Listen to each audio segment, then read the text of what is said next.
ጤና ይስጥልን የተወደዳችሁ እንደምን አላችሁ?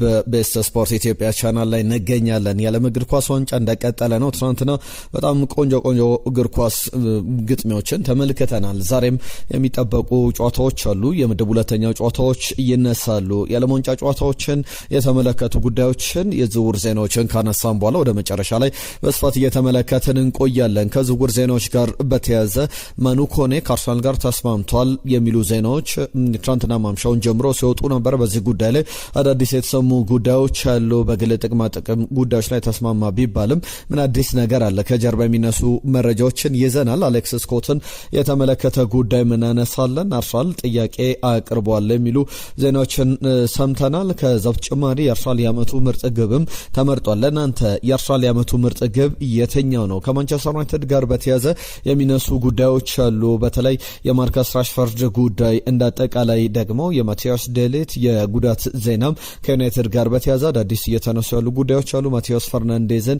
ሳንድሮ ቶናሊን በተመለከተ አዳዲስ መረጃዎችን ይዘናል። ቼልሲ ቤት የኤንዞ ፈርናንዴዝ ጉዳይ፣ ከዛ በተጨማሪ ከሪያል ማድሪድ ጋር በተያያዘ ምን አዲስ ነገር አለ? አሰልጣኝ ቻቪ አሎንሶን በተመለከተም እንዲሁ ደግሞ ቼልሲ የሸጠው አንድ ተጫዋች አለ። ሌሎች ከማርክ ኮክሪያ በተጨማሪም ሌላ አንድ ተጫዋችን መሸጡን ሰምተናል። እሱንም በተመለከተ በዝርዝር የምንመለከታቸው ጉዳዮች አሉ። ለማንቸስተር ሲቲ ደጋፊዎችም መልካም ዜና አለ። ሁለት በጣም ትልልቅ 200 ሚሊዮን ፓውንድ የሚወጣባቸው አማካዮችን ለማስፈረም እንቅስቃሴ ላይ እንዳለ የሚያሳይ ዘገባ ዚ አትሌቲክ ይዘውቷል። ክለቦቻችሁን የተመለከቱ አዳዲስ ጉዳዮችን ይዘናል። ለዓለም ዋንጫው ላይ ሃሪኬንን፣ ክርስቲያኖ ሮናልዶን፣ የጋና ብሔራዊ ቡድንን የተመለከቱ አዳዲስ የሰማናቸውን የተመለከትናቸውን ጉዳዮችም የነገርናቸው እንቆያለን። በቻላችሁት አብራችሁን ቆዩ። ሀሳብ አስተያየት መልእክቶቻችሁን እየተቀበልን ከእናንተ ጋር ቆይታ እናደርጋለን።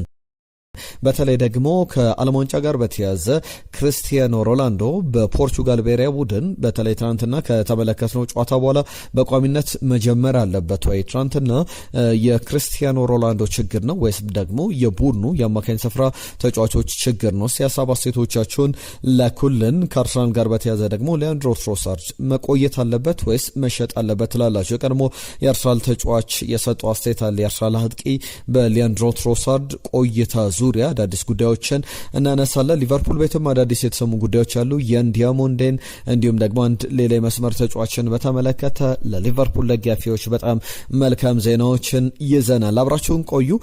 ቆይታችንን ተወዱታላችሁ ብለን ተስፋ እናደርጋለን። በቀጥታ ወደ ጉዳዮቻችን አልፈናል። ላይክ፣ ሼር፣ ሰብስክራይብ አድርጉ። ይህንን ቪዲዮ ላይክ አድርጋችሁ ደግሞ እንድትጀምሩ አስቀድሜ ላስታውሳችሁ።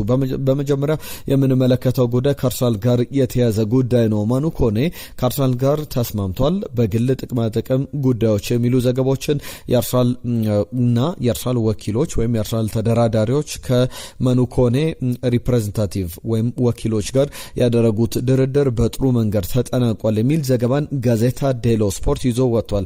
የፕሪሚየር ሊጉ ክለብን በተመለከተ ግን ግራምቤሊ ይዞት የወጣው ዘገባ የሚያሳየው አርሰናል ጭራሽ ማኑ ኮኔን እያነጋገረ አይደለም የሚል ዘገባን ይዞ ወጥቷል። ባለፉት ቀናት በጣም ብዙ ሲዘገብ የነበረ ጉዳይ ነው። ሮማ ለተጫዋቹ 50 ሚሊዮን ዩሮ ይፈልጋል፣ አርሰናል 40 ሚሊዮን ዩሮ አቀረበ የሚል ዜናዎችን ስንሰማ ነበረ። ማኑ ኮኔ ግን አሁን በአርሰናል የመጀመሪያ ሂደት ላይ ጥያቄዎች እየቀረቡለት አይደለም። ተጫዋቹ ትኩረቱ ዓለም ዋንጫ ላይ ነው። አርሰናልም ቢሆን የበለጠ ትኩረቱን አድርጎ እየሰራባቸው ያሉ ዝውውሮች ያሉ ከማኑ ኮኔ በበለጠ የሚሉ ዘገባዎችን ተመልክተናል። በጣም ቢዚ የሚባል ሰመር አሳልፏል። 2025 ላይ አንድሪያ ቤርታ፣ ሚኬል አርቴታ ዝውውሮችን ሲያደርጉ አሁን አዲስ የስካውት ኃላፊ ጨምሯል። አንድሪያ ቤርታ ሁሉ ሚሼል ማውሪዚዮም ተጨምሯል። ከሚኬል አርቴታ ጋር በቅርብ እየተነጋገሩ ዝውውሮችን ያደርጋሉ ተብሎ በጣም በስፋት እየተነገሩ ያሉ ጉዳዮች አሉ።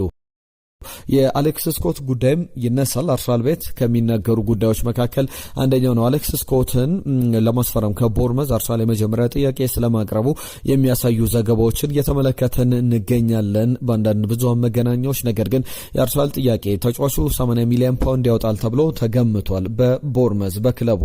ነገር ግን አርሰናል ያቀረበው 55 ሚሊዮን ፓውንድና 60 ሚሊዮን ፓውንድ እስከ አዶንሱ እንክፈል በሚል ነው። አንድሪያ ቤርታ፣ ሚኬል አርቴታም የሚፈልጉት አይነት አማካይ ነው። በተለይ ሌሎቹ ተጫዋቾች እነ ሳንድሮ ቶናሊ የሚኬል አርቴታ ምርጫ ነበሩ። ነገር ግን 100 ሚሊዮን ፓውንድ ገበያው ላይ እየተጠራበት ያለ ዋጋ ነውና በዚህ ደረጃ ላይ ያሉ እየተጠቀሱ ያሉ ዘገባዎች አሉ። በዚህ ሂደት ደግሞ በቀጣይም ልናነሳቸው የምንችላቸው ጉዳዮች ይኖራሉ። ማኑ ኮኔ፣ አሌክስ ስኮትን የተመለከቱ ጉዳዮችን ሰምተናል። ነገር ግን በአርሰናል የፕሪሚየር ሊግ ልምድ ያለውን ቴክኒካሊቲውን ለሚኬል አርቴታ ቡድን ይጨምራል ተብሎ የሚጠበቅ አይነት ተጫዋች ነው እንግሊዛዊ አሌክስ ስኮት። በቀጣይ የእንግሊዝ ብሔራዊ ቡድን ቁልፍ ተጫዋቾች መካከል ይሆናል ተብሎም ይጠበቃል። እነዚህ ጉዳዮች ከአርሰናል ጋር በተያዘ የሚነሱ ናቸው። ወደ በኋላ ላይም ተጨማሪ ጉዳዮችን መግቢያ ላይ ያነሷቸውን የጠቃቀስኳቸውን ጉዳዮች መለስ ብዬ ያነሳለሁ። ከዩሊያን አልቫሬዝ ከሊያንድሮ ትሮሳርድ ጋር በተያዘ ከማክስ ዶመን ጋር በተያዘ የሚነሱ አዳዲስ አርሰናል ጉዳዮች አሉ። በማል የሌሎች ክለቦችን ጉዳዮችም እናካት። የማንቸስተር ዩናይትድ ጉዳይ በስፋት ይነሳል። በተለይ ማንቸስተር ዩናይትድ ከማርከስ ራሽፈርድ ጋር በተያዘ ትናንትና የወጡ ዘገባዎች አሉ። ለማንቸስተር ሲቲና ለሊቨርፑል ላለመሸጥ ነገር ግን ለሌሎች ለየትኛውም ክለብ ማርከስ ራሽፈርድ ለመሸጥ 40 ሚሊዮን ፓውንድ የውል ማፍረሻ ሪገር የሚደረግ የውል ማፍረሻ ስለማቅረቡ የሚያሳዩ ዘገባዎች አሉ። ትናንት በእንግሊዝ ብሔራዊ ቡድን ጨዋታ ላይም የተመለከትናቸው ነገሮች አሉ። ራሽፈርድ ተቀይሮ ገብቶ በጣም ቆንጆ ግብ አስቆጥሯል። በዚህ ሂደት ደግሞ በተለይ በዚሁ ብቃት የሚቀጥል ከሆነ ምናልባት ገበያው ላይ ጥሩ ለማንቸስተር ዩናይትድም አድቫንቴጅን ይዞ የሚመጣ ማንቸስተር ዩናይትድ ገበያው ላይ ተፈላጊ የሚባል ተጫዋች ያገኛል።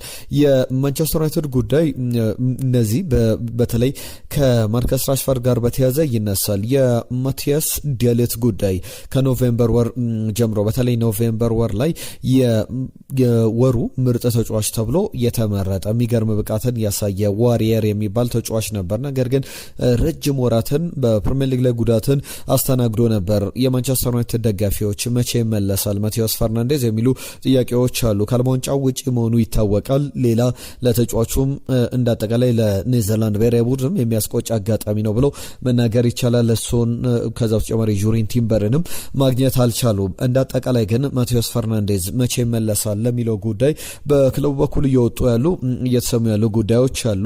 ማቲያስ ዴሊትን በተመለከተ በማንቸስተር ዩናይትድ ቤት እንደ ዋሪየር የሚታይ በጣም ተፋላሚነቱ የሚያስገርም አይነት ነው። በወራት ለማንቸስተር ዩናይትድ አልተጫወተም። ለኔዘርላንድ ብሔራዊ ቡድን ትልቅ ይሰራ ነው። ለኔዘርላንድ ብሔራዊ ቡድን ብቻ አይደለም ለተጫዋቹም በጣም የሚያስቆጭ አጋጣሚ ነው። ዓለም ዋንጫ ትልቅ መድረክ ከአራት ዓመት አንድ የሚመጣ ትልቅ ውድድር ላይ አለመኖር እሱ ብቻ አይደለም። ጁሪን ቲምበርንም ተመልክተናልና ከማቲያስ ዴሊት ጋር በተያዘ ግን ዴላይትን ማንቸስተር ዩናይትድ ካስፈረመበት ጊዜ አንስቶ የዘንድሮው ውድድር ዘመን ብቃቱ በጣም ፒክ ላይ የደረሰበት ነበር ብሎ መናገር ይቻላል። የተጫዋች በማንቸስተር ዩናይትድ ቤት መቼ ይመለሳል የሚለው ጉዳይ 2026-27 የውድድር ዘመን ተጀምሮ እንኳን የሚመለስበት እድል ገና ነው። ነገር ግን አሁንም በጣም ራሱን የሪከቨሪ ስራዎች ላይ እየሰራ ይገኛል። የሲዝኑ የመጀመሪያ ጥቂት ጨዋታዎች ሊያልፉት ይችላሉ፣ አንድና ሁለት ጨዋታዎች። ከዛ በኋላ ግን ማንቸስተር ዩናይትድን በሙሉ ጤንነት የሚያገለግልበት እድል በጣም ሰፊ ነው የሚሉ ዘገባዎችን ተመልክተናል። የማቲያስ ፈርናንዴዝ ጉዳይ እናንተም አድማጮች ትናንትና ጥያቄዎችን ስታቀርቡልን ነበር። ከዩናይትድ ጋር በተያዘ በሚያስገርም ሁኔታ ማቲያስ ፈርናንዴዝን በተመለከተ አሁንም እየወጡ ያሉ ዘገባዎች አሉ። 140 ሚሊዮን ፓውንድ ለሁለት ተጫዋቾች ከዌስትሃም ዩናይትድ ሁለቱም የሚፈርሙ ተጫዋቾች ናቸው። ማንቸስተር ዩናይትድ 140 ሚሊዮን ፓውንድ አቅርቦ እየተደራደረ ይገኛል። ሰምረቬል አንደኛው ተጫዋች ነው። ሁለተኛው ተጫዋች ደግሞ ማቲያስ ፈርናንዴዝ ነው። ፖርቹጋላዊና ኔዘርላንዳዊ ተጫዋቾች ናቸው። አንደኛው መስመር አጥቂ ነው፣ አንደኛው አማካይ ስፍራ ላይ ማንቸስተር ዩናይትድን ያጠናክራል ተብሎ የሚጠበቅ ተጫዋች ነው። የማንቸስተር ሲቲን ጉዳይ አነሳላችኋለሁ። በጣም ማንቸስተር ሲቲ ዝውውሮች ላይ አግሬሲቭ ሆኖ እየሰራ ይገኛል። ለማንቸስተር ዩናይትድም ለአርሰናልም ለሌሎች ቡድኖችም አማካይ ስፍራ ላይ ተጫዋቾችን ለሚፈልጉ ክለቦች በሙሉ ትልቅ ስጋትን ይዞ የመጣ አካሄድን ተከትሏል። ሁለት ተጫዋቾችን በ200 ሚሊዮን ፓውንድ ይዞ ለማስፈረምም ወደ ክለቡ ለማምጣት ጥረት እያደረገ ይገኛል የሚሉ ዘገባዎችን ተመልክተናል። ከማንቸስተር ሲቲ ጋር በተያዘ እነዚህ ሁለት ዝውውሮች ሳንድሮ ቶናሊና ኤሊየት አንደርሰን ናቸው። በሚያስገርም ሁኔታ ሁለቱንም ተጫዋቾች በተለይ የኤሊየት አንደርሰንን ዝውውር ለማጠናቀቅ ማንቸስተር ሲቲ ጥያቄ አቅርቦ ነበረ። አሁን ደግሞ ኢንተረስትድ ሆኖበት ጥያቄ እያቀረበበት ያለው ዝውውር የ23 ዓመቱን ጣሊያናዊ ተጫዋች ሳንድሮ ቶናሊ ነው። የዝውውር ግን አፌክት አያደርገውም የኤሊዮት አንደርሰንን የ3 ዓመቱን እንግሊዛዊ ተጫዋች ዝውውርን አጠቃላይ የሚነካ አይደለምና በማንቸስተር ሲቲ በኩል እነዚህን ሁለት ተጫዋቾች በአጠቃላይ 200 ሚሊዮን ፓውንድ ከፍሎ ለአንደኛው 120 ሚሊዮን ፓውንድ ለአንደኛው 80 ሚሊዮን ፓውንድ አካባቢ ለመክፈል እንቅስቃሴ ላይ ይገኛል። ኤንዞ ማሬስካ የፔፕ ጋርዲዮላ ሰክሰሰር ነው ወይም ተተኪ ነው። በሚቀጥለው ውድድር ዘመን የፕሪሚየር ሊጉን ዋንጫ ወደ ሲቲ ወደ ኤታሃድ ስቴዲየም ለማምጣት ጥረት ያደርጋሉ። በርናርዶ ሲልቫን ከሪያል ማድሪድ ጋር በተያዘ እንመለከቷለን። ለቋል። ሮድሪ ደግሞ ይለቃል አይለቅም ገና ለየለተም ከዓለም ዋንጫ በኋላ ውሳኔዎችን አመዛዝኜ ወስናለሁ የሚል ነገር አንስቷል። ከዛ ውጪ ኒኮ ጎንዛሌዝ ብዙ እየተፈለገ ያለ ተጫዋች አይደለም። ቲጃኒ ራይንደርስም የኤንዞ ማሬስካ አዲስ ተጫዋች ሊሆን ይችላል አይችልም የሚለው ጥያቄ ሊሆን ይችላል። ሊጠቀምበት ይችላል የሚለው ሌላኛው የሚነሳ ጉዳይ ነው። ከሪያል ማድሪድ ጋር በተያዘ ይፋዊ ጥያቄ ለማቅረብ ዝግጅት ላይ ይገኛል። ኤንዞ ፈርናንዴዝ እንደ ቲም ቶክ ሌሎችም ቶክ ስፖርት ዘገባዎችን እየተመለከተን እንገኛለን። ሪያል ማድሪድ የቼልሲን የዝውውር ጥያቄ ወይም ቼልሲ ያቀረበው ጥያቄ አለና በሱ ላይ ኮንሰንትሬት አድርጎ በተለይ ደግሞ ስትራክቸር ያከፋፈል ስትራክቸር አለ።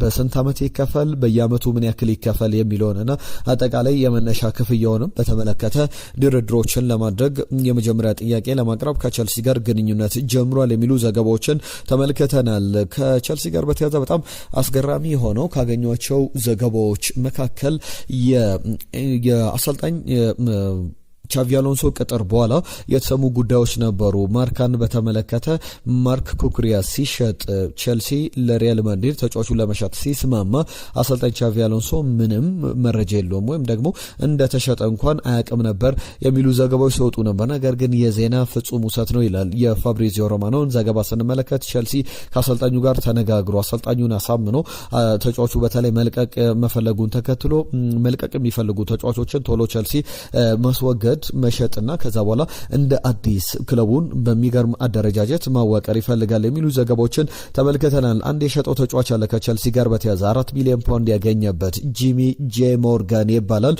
ወደ ዌስት ብሮም ከቸልሲ ተሽጧል። ወጣቱ ተጫዋች አጠቃላይ ከሴሎን ክሎዝም የተካተተበት ቀጣይ ዌስት ብሮም ተጫዋቹን ቢሸጠው ቸልሲ ከተጫዋቹ ጥቅም ያገኛል። የመነሻ ክፍያ ገናውን 4 ሚሊዮን ፓውንድ እንደሚያገኝ ተሰምቷል። ከጆቫኒ ኮንዳ ጋር በተያዘ በቸልሲ የጉዳት ላይ የነበረ ባለፈው የውድድር ዘመን የስፖርቲንግ ሊዝበን ተጫዋች እያለ እንኳን በቸልሲ ልምምድ ማዕከል በኮባም ልምድ ሲሰራ ራሱን ሲያዘጋጅ ከቸልሲ ተጫዋቾች ጋር ጊዜ ሲያሳልፍ ነበረ። አሁን ወደ ቸልሲ የመምጫው ጊዜ ደርሷል። ባለፈው ዓመት ነበር ቸልሲ ያስፈረመው የባሎንዶር አቅም ያለው ተጫዋች የሚባል ተጫዋች ነውና አስቀድሞ ከአሰልጣኝ ቻቪ አሎንሶ ቡድን ጋር ለመዋድ ጆቫኒ ኩዌንዳ ወደ ቸልሲ ቅድመ ውድድር ዘመን ዝግጅት ቶሎ ለመመለስ የረፍት ቀናቱን ቆርጦ ለመጀመር ውሳኔ ላይ መድረሱን የሚያሳዩ ዘገባዎችን ከቸልሲ ጋር ተመልክተናል። አርሰናልን በተመለከተ የኡሊያን አልቫሬዝ ጉዳይ ዳግም እየተነሳ ይገኛል። በተለይ ደግሞ ኡሊያን አልቫሬዝን ለማስፈረም አርሰናል የአዩብ ዋዴ ጉዳይ ሌሎችም ዘገባዎች ይነሳሉ። እንዳጠቃላይ ግን ኡሊያን አልቫሬዝን ለማስፈረም ድርድሮችን እንደሚያደርግ ይጠበቃል። በተለይ ስምነት ላይ ደርሷል የሚሉ ዘገባዎች ሲሰሙ እንደነበረ ይታወቃል። አንድሪያ ቤርታ በተለይ ደግሞ ከተጫዋቹ ጋር የቅርብ ግንኙነት እንዳላቸው ይታወቃል። አርሰናል ተስፋ አልቆረጠም ኡሊያን አልቫሬዝን አርጀንቲናዊን አጥቂ ለማስፈረም። ነገር ግን አትሌቲኮ ማድሪድ በተጫዋቹ ላይ ድርድር አድርጎ ስምነት ላይ ደርሷል የሚባለው ዘገባ ከአርሰናል ጋር ፍጹም ውሸት ነው ይላል የግራምቤሌ ዘገባ። ነገር ግን አርሰናል አሁንም ግራምቤሌ እንደሚለው ከሆነ የተጫዋቹን ዝውውር ለማጠናቀቅ ከአትሌቲኮ ማድሪድ ሰዎች ጋር በተለይ አንድሪያ ቤርታ ከአትሌቲኮ ማድሪድ ጋር ግንኙነት አላቸው።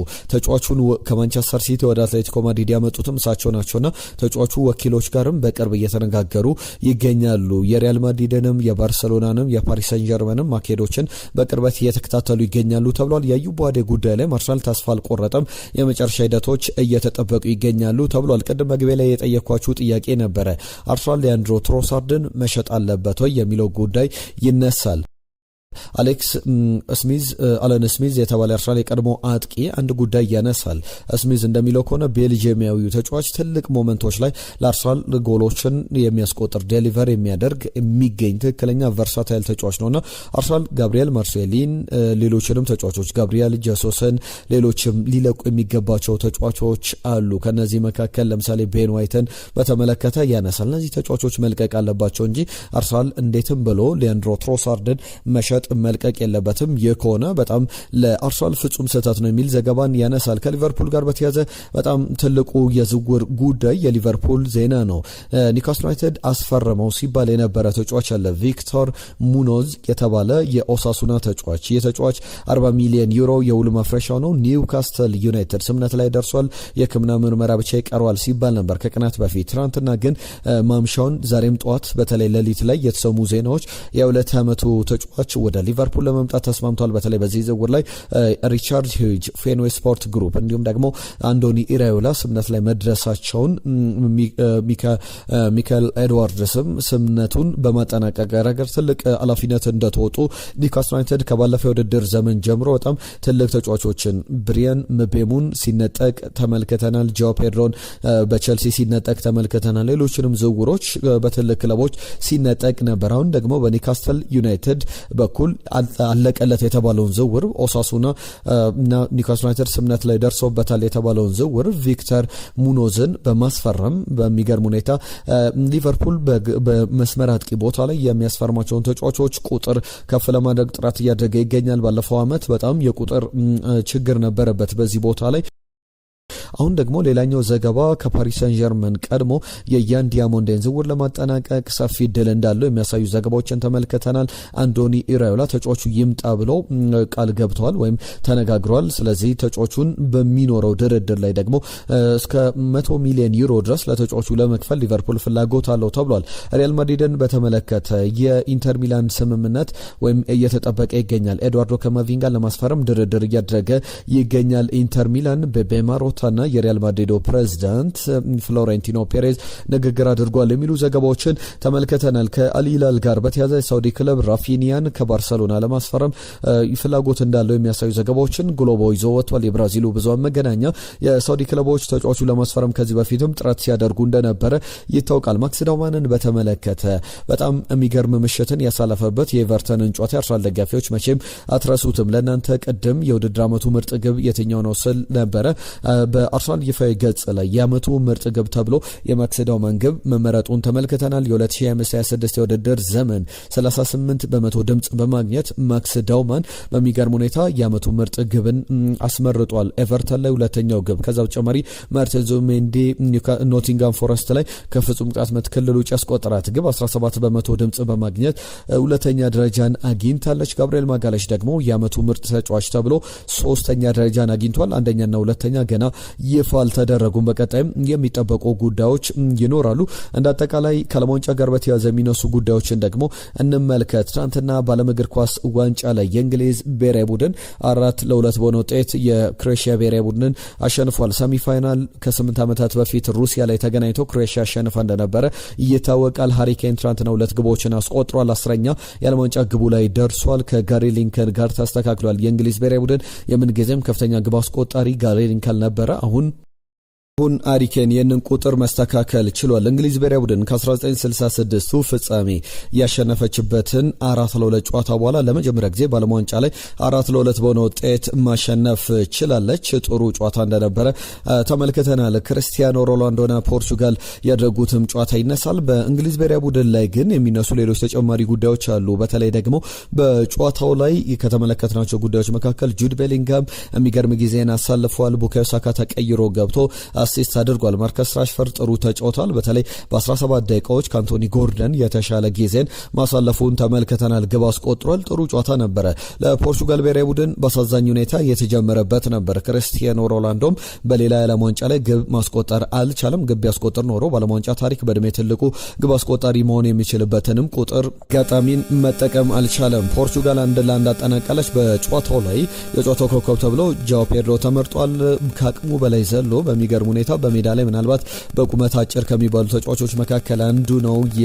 የፓሪስ ሰን ዠርመኑ ተጫዋች ግብ አስቆጥሯል። ጨዋታው በተለይ ደግሞ በሚያስገርም ሁኔታ 1-1 ተጠናቋል። ዲሞክራቲክ ሪፐብሊክ ኦፍ ኮንጎ ዊሳ የኒውካስል ዩናይትድ አጥቂ ግብ አስቆጥሯል። ጥሩ ፉክክር የተደረገበት ጨዋታ ነበረ። ጋና 1-0 በሆነ ውጤት ማሸነፍ ችላለች። የጋናን ብሔራዊ ቡድን ብቸኛ ግብ በመጨረሻ ደቂቃ ላይ 95ኛው ደቂቃ ላይ ያስቆጠረው ካሌብ ይሬኔኪ ነው። በጣም ጥሩ ተጫዋች እንደሆነ ይታወቃል። ይታወቃል። በትልቅ ክለቦች በቀጣይ ጊዜያት ላይ ልንመለከተው የምንችለው ተጫዋች ነው። አንቷን ሴሜንዮ የማንቸስተር ሲቲው ተጫዋች የጨዋታው ኮከብ ተብሎ መመረጡንም የተመለከትንበት ጨዋታ ነው። ኮትዲቫራዊ ተጫዋችን በተመለከተ ኤላይ ወሂን የተመለከተ ጉዳይ ላንሳላችሁ። የተጫዋች ኮትዲቫራዊ ተጫዋች ባለም ዋንጫ ላይ ይገኛልና ጨዋታ ላይ ኦን ብሎ ቢጫ ካርድ ተመልክቷል በሚል ታስሮ እንደነበረ በፈረንሳይ የኮትዲቫር ብሔራዊ ቡድኑ ተጫዋች ተመልክተናል። ከዛ በኋላ ተለቆ ዓለም ዋንጫው ከመጀመሩ ከቀናት በፊት ወደ አሜሪካ መጥቷልና ምርመራው ግን አሁንም እንደቀጠለበት የሚያሳዩ ጉዳዮች አሉ። ከኔይማር ጁኒየር ጋር በተያዘ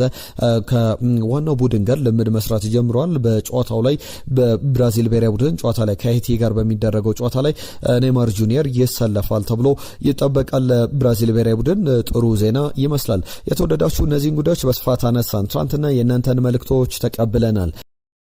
የፖርቹጋል ብሔራዊ ቡድን 3-0 ኮንጎን ያሸንፋል ብሎ ደጀኔ የላከለ መልእክት ነበረ። እንግሊዝ ደግሞ ክሮኤሺያን 2-0 ታሸንፋለች ብሎ ነበረ።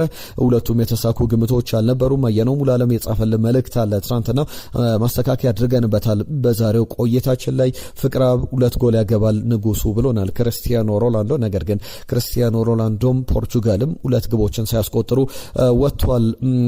ባንኩካ የተባለ አድማጫችን ብራቮ ሜሲ ብሏል። ሜሲ የሚገርም ጨዋታን አልፏል ከአልጄሪያ ብሔራዊ ቡድን ጋር።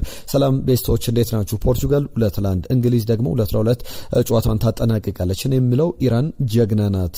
ጀግና በመሆኗም እንጂ ትራምፕ ከፍተኛ ጫና አድርጎ ነበረ። ነገር ግን እጅ አልሰጥም ብላ ትራምፕን ፊት ለፊት የተጋጠመች ብሔራዊ ቡድን ነው የኢራን ብሔራዊ ቡድን የሚል አንስቶልናል። በጣም ጥሩ ነገር ነው ያነሳው። ከዛ ውጪ ሰላም ቤስቶች እንዴት ናችሁ ብሎናል እንዳላይ ከደብረ ዘይት። የማቴዎስ ፈርናንዴዝ ዝውውር ጉዳይ የእንድ ፊልም ሆነብን አላልቃለ ብሏል። ፖርቹጋል ዲሞክራቲክ ኮንጎን ታሸንፋለች ክበሩልኝ ሰናይ ቀን ብሎናል። እናመሰግናለን።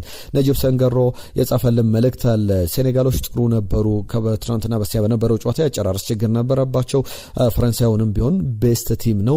ፖርቹጋል 3-1 ኮንጎን። ከዛ በተጨማሪ እንግሊዝ ክሮኤሺያን 3-2 ታሸንፋለች ብሏል። ትናንትናም ነጅብ ሰንገሮ በጣም የተቀረቡ ግምቶችን ልኮልን ነበረ። ትናንት የእናንተን ፖል አዘጋጅተን ነበር ድምጽ መስጫ። እንግሊዝ ከክሮኤሺያ ስለስንት ይጠናቀቃል? እንግሊዝ ብሔራዊ ቡድን 79% ጨዋታውን ያሸንፋል ብላችሁ መልእክቶቻችሁን ልካችሁልን ነበረ። ከዛ በተጨማሪ የክሮኤሺያ ብሔራዊ ቡድን 10%፣ 11% ደግሞ ባቻ ይጠናቀቃል የሚል ግምት 79% ወደ 447 አድማጮች የተሳተፋችሁበት ነበር። 500 ያክል አድማጮች የእንግሊዝ ብሔራዊ ቡድን 79% የማሸነፍ ቅድሚያ ግምት እንዳገኘውም ጨዋታውን አሸንፏል። ተሳትፏችሁን ይቀጥል እንላለን። የዛሬን በዚህ ያጠናቀቅን። ጤና ይስጥልን።